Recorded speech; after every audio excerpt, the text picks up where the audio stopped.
안녕하세요. 올해 딱 30이 되는 여자입니다. 현재 동갑내긴 남자친구와 결혼 이야기가 오고 간 지 조금 되었습니다. 진행은 딱히 나가지 않고 있어요. 양가 인사를 아직 안 했기 때문입니다. 저는 저희 부모님께 남자친구를 이미 소개시켰는데 남자친구의 경우가 조금 복잡해서 말입니다. 바보 온달과 평강공주 이야기 정도는 아니겠지만 남자는 여자하기 나름이라는 말 믿고 정말 잘해보고 싶었어요. 지금은 몇 번을 생각해봐도 이게 맞는 건가 싶고 여러 고민을 하게 만듭니다. 남자친구는 저희 부모님 다음으로 저한테 잘해주는 사람이었어요. 그리고 그거 하나만 보고 결혼을 결심했고요. 그런데 남자친구한테는 저보다 더 소중한 사람이 있었네요. 그건 바로 남자친구의 어머니입니다. 부모님이 소중한 건 당연한 일이에요. 그게 잘못된 거라고 하는 말이 아니에요. 저 또한 결혼 후에 부모님께 효도는 당연한 거라고 생각하는 바이고요. 부모님이 계셨으니 현재 제가 있는 거고 받은 만큼 갚아드리는 건 당연한 거 아니겠어요? 제가 내로남불을 하겠다는 게 아닙니다. 하지만 남자친구 어머니의 이야기는 조금 경우가 다르거든요. 남자친구가 홀아버지 밑에서 힘들게 자랐다는 건 이미 알고 있는 사실이었는데 어머니의 이야기는 제게 먼저 해준 적이 없어요. 상처가 있는 것 같아서 꼬치꼬치 캐묻지 않았고 어렸을 때 돌아가셨겠거니 혹은 말 못할 사정이 있겠거니 하면서 넘겼어요. 궁금하지도 않았습니다. 그런데 저와 남자친구 둘 사이에 결혼 이야기가 오고 가면서 그때 처음으로 자초지종을 알게 되었습니다. 어머니는 남자친구와 남자친구의 동생이 어렸을 때 새살림 차려서 집을 나갔다고 하네요. 어려서 남자친구한테는 그게 받아들이기 힘든 큰 상처였었나 봐요. 심지어 어머님은 어디 야반도주를 해서 연락두절이 되셨던 것도 아니고 꽤나 가까이서 살고 계시기까지 했다고 합니다. 동생이 조금 자라서 엄마 찾으며 땡깡 부릴 때 남자친구가 동생을 데리고 어머님을 찾아가기까지 했었는데 어머님은 어린 자식들한테 찾아오지 말라고 단호하게 이야기를 하셨다고 했다고 하고요. 그냥 그런 슬픈 과거사가 있거니 생각했는데 남자친구의 말에는 어머님을 향한 반발심보다 그리움이 더 커 보였고 아버님에 대한 반발심마저 느껴졌습니다. 저는 남자친구의 말이나 행동에 조금 이상하다는 느낌을 받았어요. 어머님을 그리워할 수는 있지만 그렇다고 아버님을 증오할 필요까지는 없어 보였거든요. 어쨌든 지금의 남자친구가 있기까지 어머님의 도움 없이 자식들 키워낸 아버님의 공이 컸다고 생각하거든요.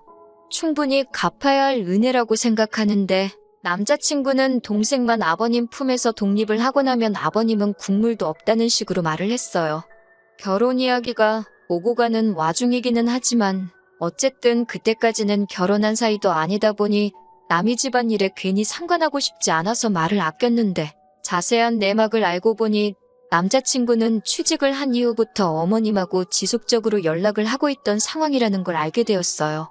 연애하는 동안 저는 남자친구를 이미 부모님한테 인사를 시켰던 상황이었는데 남자친구는 도통 아버님께 저를 인사시키는 자리를 마련해주지 않았거든요.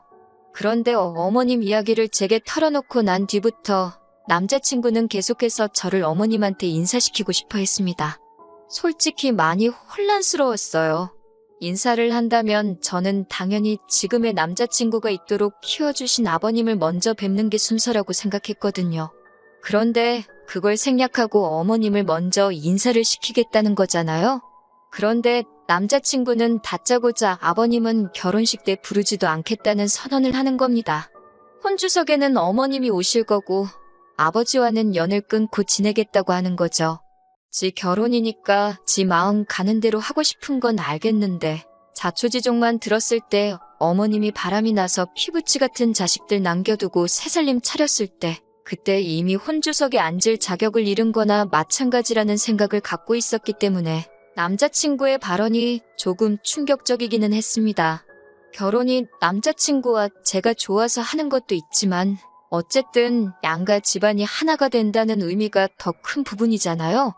호적에도 당연히 아버님 밑으로 올라가 있을 텐데 저렇게 막무가내로 나오니 뭐라 할 말이 없더라고요. 말 못할 사정이 있어서 그러냐, 왜 그런 생각을 가지고 있느냐 물어봤는데 그건 일단 자기 어머니부터 만나보고 그러고 나서 말을 해준다고 하기에 일단 알겠다고 했습니다. 그리고 얼마 지나지 않아서 남자친구 어머님한테 인사를 드리러 다녀왔고요. 남자친구 어머님, 첫 인상이 참 강렬했어요. 제가 속으로는 아버님 편이라서 그런가 나이가 많이 젊어 보이시기는 했는데 꾸미고 다니시는 게 문제는 아니지만 그런 것마저도 제 눈에는 좋아 보이지 않았습니다. 50대 초반이시니까 정말 20대 되자마자 결혼하셔서 남자친구를 가지셨던 거죠. 어머님의 자기소개는 충격의 연속이었습니다. 그때는 3살님 차려서 나가셨지만 지금은 또 혼자 지내고 계신다고 하셨고요. 자기가 워낙 개방적이라서 자유로운 만남을 추구하는 사람이라는 말까지 덧붙이시면서요. 얼마 전까지는 남자친구 동생과 아버님이 계시는 곳 같은 지역에서 터전을 잡고 살고 계셨는데 최근에 골프 치다가 알게 된 사람 따라서 서울 근처에서 올라와 계신다고 하셨습니다. 마침 집도 근처니까 며느리랑 이렇게 해서 셋이 자주 보면 되겠다고 하시면서 웃으시는데 솔직히 어머님이 저를 며느리라고 부를 자격이 있다고 생각하느냐 따지고 싶었지만 긴 말 하지 않았어요. 괜히 제가 분위기를 박살내고 싶지는 않았거든요.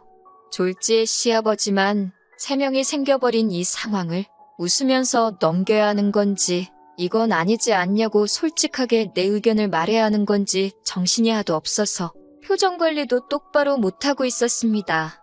그런데 남자친구와 이미 이야기가 되어 있던 건지 제가 먼저 묻지도 않았는데 아버님과 헤어지게 된 과거 이야기를 하나씩 술술 풀어놓기 시작하셨어요. 그때는 어려서 아무것도 몰랐다.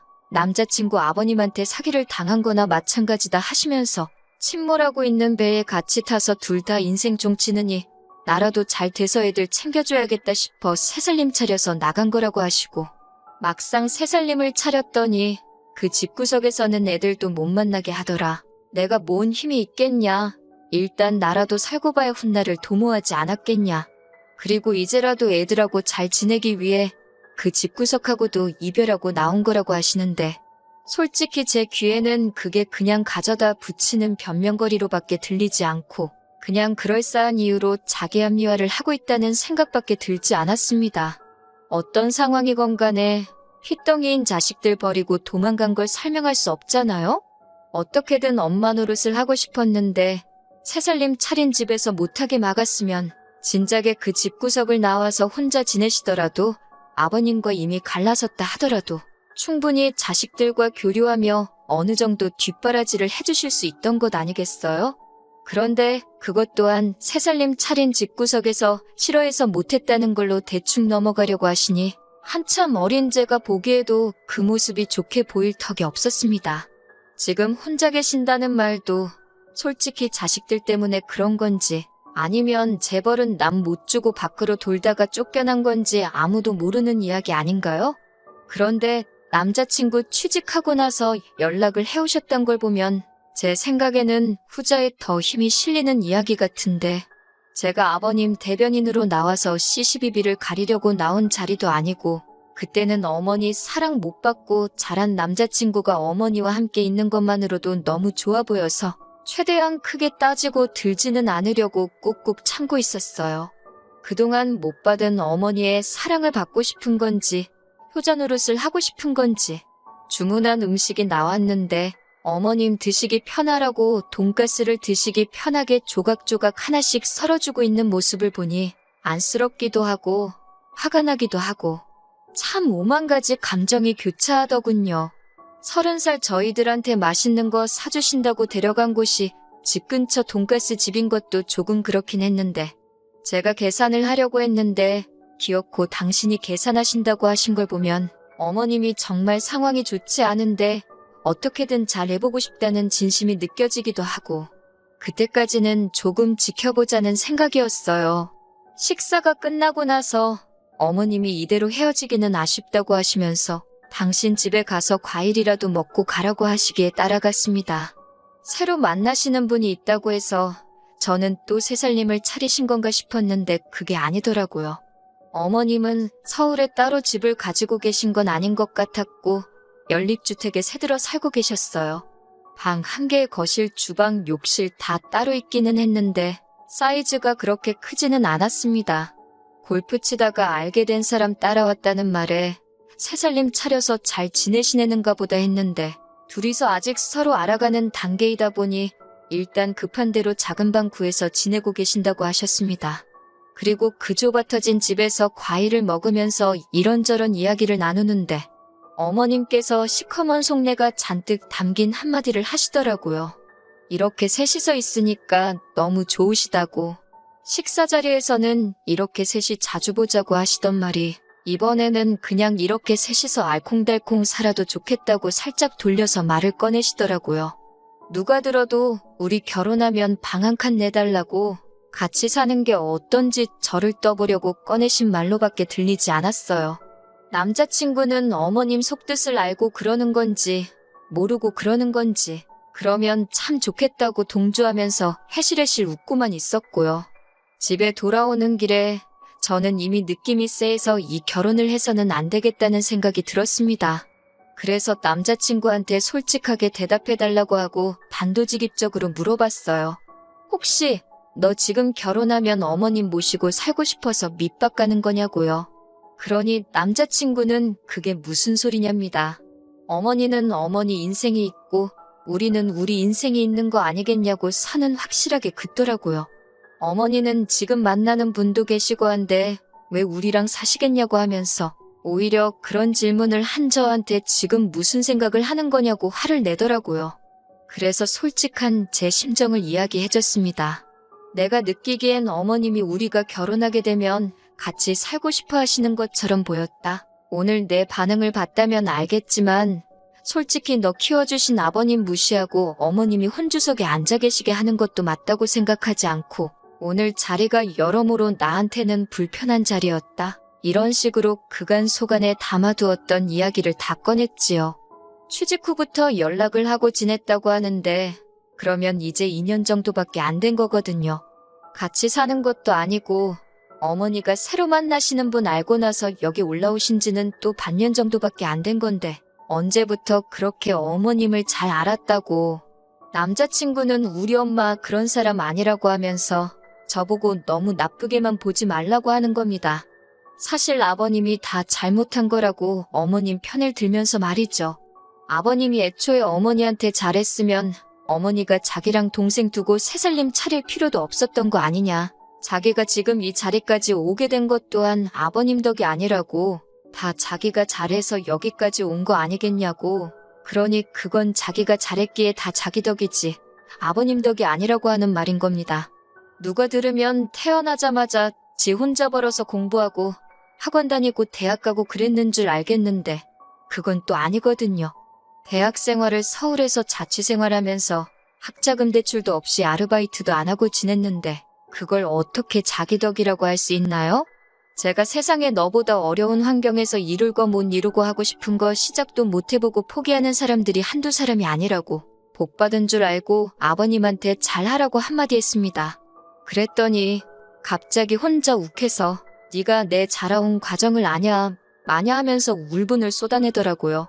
근데 딱히 와닿지도 않는 게 솔직히 저도 부모님 밑에서 부족함 하나 없이 자라왔지만 저 또한 속에 담아둔 부분도 있고 불만 가졌던 부분도 있고 그 정도는 다들 한두 개씩 있는 게 아닌가 싶고 그냥 어리광에 투정 부리는 걸로밖에 안 들렸어요. 주로 하는 말의 요지는 결국 자기랑 자기 동생을 엄마 없이 자라게 했으니 전부 아버님의 잘못이고 죄라는데 너보다 더 힘들게 사는 사람이 대한민국의 수두룩백백이라고 일침을 놔주고 싶었지만 더 말해봐야 제 입만 아프고 또 같은 소리만 반복하겠다 싶어서 그날은 그만 이야기하자고 말하고 그냥 집에 돌아왔어요. 며칠 동안 만나자는 남자친구 연락을 이 핑계 저 핑계 대면서 피하고 혼자서 곰곰이 생각해보다가 결국 결론이 나지 않을 것 같아서 이렇게 사연을 적어봅니다. 남자친구의 어머니를 향한 그리움이 저렇게 뒤틀린 효심이 돼버린 것 같아서 걱정입니다. 이거 아무리 생각해도 결혼 잘 못하는 것 같은 생각이 들어서 고민이 많습니다. 한편으로는 다른 사람도 아니고 자기 어머니 일이기에 충분히 저럴 수 있다는 생각도 들고요. 정말 4년이라는 긴 시간 동안 연애하면서 저한테 화낸 적 단 한 번도 없었던 자상한 사람이거든요. 정말 성실하고 아버님이 혼자 지방에서 몸쓰는 힘든 일 하시면서도 남자친구 서울에 대학 보내고 자취시키고 할 정도로 공부도 잘했고 솔직히 흠잡을 곳 하나 없는 사람이거든요. 덕분에 남자친구의 아버님이 공이 더 크다고 생각하기도 하고요. 아무리 생각해도 저 혼자서는 도무지 답도 안 나올 것 같아서 여러분들 의견 좀 들어보려고 이렇게 사연 하나 보내봤습니다. 안녕하세요.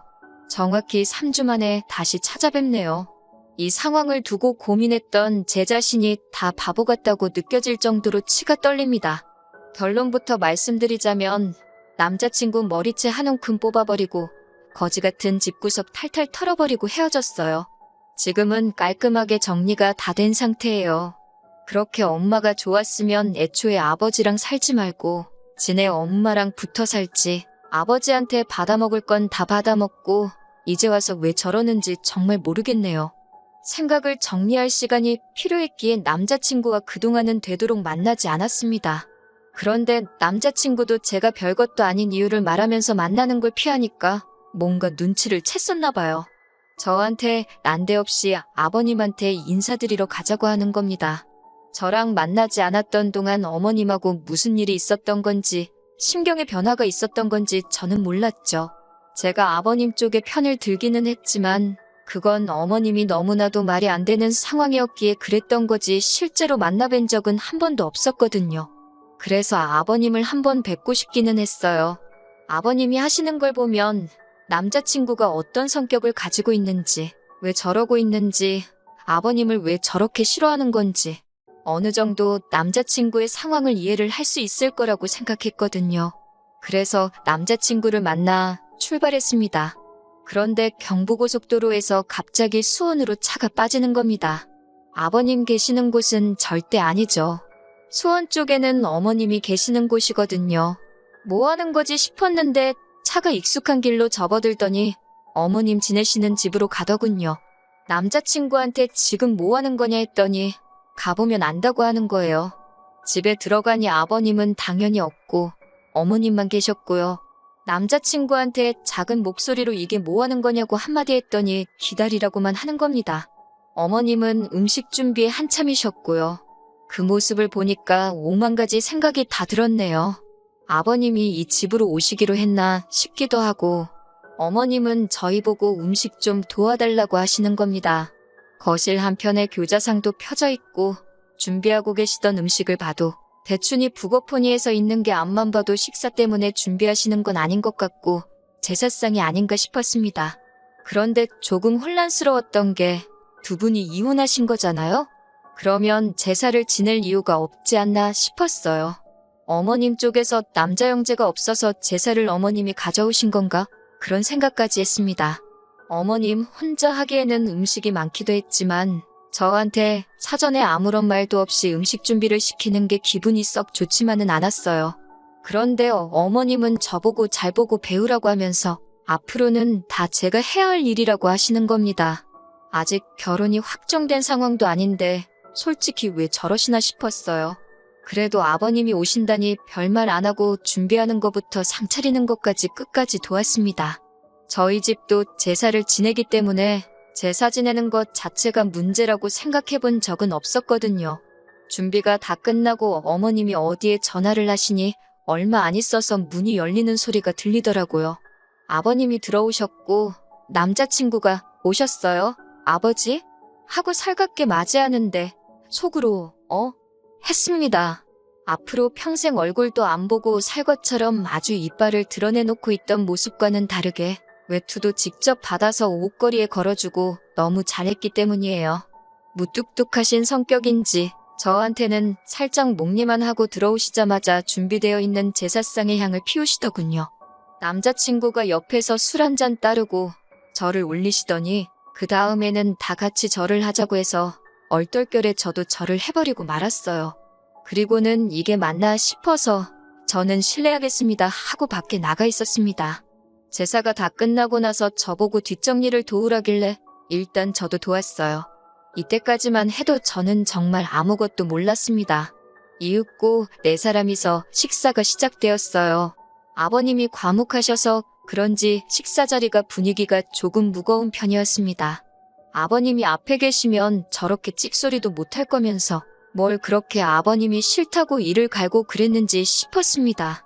오고 가는 말이 하나도 없다 보니 제가 아버님 말씀 많이 들었다고 저희가 내려가도 됐는데 여기까지 오시느라 힘드셨겠다고 한마디 했어요. 그랬더니 아버님이 조금 당황스러운 눈빛을 하시면서 어머님을 쳐다보시는 거예요. 그리고 이어진 설명에 정말 저는 두 손 두 발 다 들고 결혼은 물론이고 남자친구와의 관계를 정리해버리게 되었습니다. 온갖 근엄한 척을 다 하던 그 사람은 아버님이 아니었던 겁니다. 어머님 새애인이라던 그 사람이었던 거예요. 이때는 이미 상황을 정리해보고 화를 참고 그런 수준의 문제가 아니었습니다. 열이 확 오르더라고요. 남자친구한테 대체 이게 무슨 상황인 거냐고 물으니 남자친구는 대수롭지 않게 뭐가 문제냐는 듯 아버지께 저를 인사시킨다고 하지 않았냐 하면서 당당하게 나오더군요. 저게 니네 엄마 새애인이지 어떻게 아버지냐고 했더니 저보고 말 조심하라고 하더군요. 앞으로 지한테 아버지는 저 사람 한 분뿐이라나요. 어머님한테 3주 전만 해도 알아가는 단계라고 했는데 벌써 결혼까지 다 하신 거냐고 물어보니 그건 또 아니랍니다. 아직 그 남자 쪽에서 이혼을 하지 않았다고. 그 말을 들으니 화가 나는 걸 떠나서 어처구니가 없더군요. 그러면 저보고 지금 생판상관도 없는 사람 제사 준비를 시킨 거냐고, 그리고 앞으로 제가 하게 될 테니 배우라고 한 거냐고 따져 물었어요. 그러니 이번에는 어머님이 나서서 저한테 통사정을 하는 겁니다. 제가 잘 도와줘야 한다는 거예요. 자기가 그 남자분하고 잘 되려면 제사를 이어받아야 한다고요. 그러면 그분이 지금의 부인과 이혼을 하고 그리고 나서 자기와 결혼을 해줄 거라고 하는 겁니다. 그러면서 자기가 안정적으로 정착을 하려면 저랑 남자친구가 잘해야 한다는 거예요. 어머님의 새애인은 애초에 제가 남자친구랑 분위기가 안 좋아지기 시작할 때 몰래 외투 챙겨서 밖으로 슬금슬금 나가던데 알고 보니 자리를 피해준 게 아니고 분위기가 이상해지니까 아예 집으로 꽁지가 빠지도록 내빼버린 상황이었고요. 정말 토시 하나 틀리지 않고 어머님한테 지금 제정신으로 하시는 말이냐고 한마디 했습니다. 어머님이 잘 되기 위해서 지금 남의 집 귀신을 아직 결혼도 안 한 예비 며느리한테 떠넘기는 거냐고요. 제가 따따따 쏘아붙이며 어머님을 몰고 가니 남자친구가 저한테 버럭 소리를 지르더군요. 시어머니한테 말버릇이 그게 뭐냐고요. 그러면서 지금 이 상황이 전부 다 제 탓인데 저보고 그것도 하나 이해 못해주는 거냐고 적반하장으로 나오는 겁니다. 너네 집이 콩가루인 게 왜 내 탓이냐고, 어떻게 그걸 내 탓이라고 할 수 있느냐고 했어요. 그랬더니 남자친구가 이유라고 설명한다는 말이 제가 어머님하고 합가할 생각이 없다고, 그건 싫다고 했지 않느냐고 하는 겁니다. 그러니 어머님이 하루라도 빨리 새살림을 또 차려서 첩질하는 게 아니라 그 집 구석 안방마님이 돼야지 자기도 안심하고 저랑 결혼을 할 수 있다는 거예요. 아주 속된 말로 이 정도면 아주 연병을 넘어서 예술이 아닌가 싶더라고요. 그대로 남자친구 머리를 한 움큼 집어서 겨우 나랑 이 꼴 보자고 여태껏 키워준 아버지 은혜도 저버리고 자식들 버리고 집 나가버린 어머니를 택한 거냐고 고래고래 소리를 질렀습니다. 머리채를 잡힌 남자친구가 이리저리 흔들리다가 바닥에 철푸덕하고 쓰러졌는데 제 손에 남자친구 머리카락이 한 움큼 잡혀있더라고요. 나자빠져 있는 남자친구를 봐도 성질이 안 풀리길래 어머님한테도 사람이 그러는 거 아니라고, 염치가 얼마나 없으면 자식들 앞에 다시 나타날 생각을 하시냐, 자식들로 모자라 멀쩡한 집안 파탄내고 예비 며느리 등골까지 빨아먹으면서 살고 싶냐고 염치 좀 찾고 살라고 했습니다. 남자친구와 연락 없이 지내던 3주 동안 저도 어느 정도 마음 정리가 끝나가던 상황인지라 그렇게 집안을 아주 뒤집어 놓고 나오는데 신기하리만치 아쉬움이 전혀 없었고 오히려 깔끔하게 다 털고 정리해버릴 수 있었다는 사실에 속이 다 후련하더군요. 평소였으면 연락이라도 몇 번 왔었을 텐데 그동안 아무런 연락도 없는 걸 보니 잘못을 뉘우친 건지 아니면 남은 인생 이제 엄마한테 등골 쪽쪽 빨리면서 살기로 결심한 건지 저한테 아무런 연락이 없네요. 차라리 잘 된 것 같아요. 4년 연애한 시간이 허송세월로 느껴질 만큼 허무하지만 오히려 제가 정리 못하고 이 관계를 질질 끌고 갔다면 아마 저도 화병 때문에 제명에 못 살았을 겁니다. 더 더러운 꼴 보기 전에 빠른 결심을 한 게 잘했다 싶어요. 한편으로는 제가 그동안 엄청 착하게 살아왔나 싶기도 하고 어머님한테 고마운 부분도 있기도 해요. 괜히 저랑 남자친구가 결혼하고 나서 남자친구 앞에 나타났다면 그건 그거대로 더 큰일이었을 테니까요. 깔끔하게 결혼 이야기 오고 가기도 전에 정리할 수 있는 계기를 주셔서 말입니다. 어떻게 보면 지옥 불구덩이에 발을 담그기 전에 하늘이 제게 기회를 주신 게 아닌가 하는 생각마저 들어요. 이런 기회를 주신 것에 대해 항상 감사하며 앞으로도 항상 착한 일만 하면서 살아야겠습니다.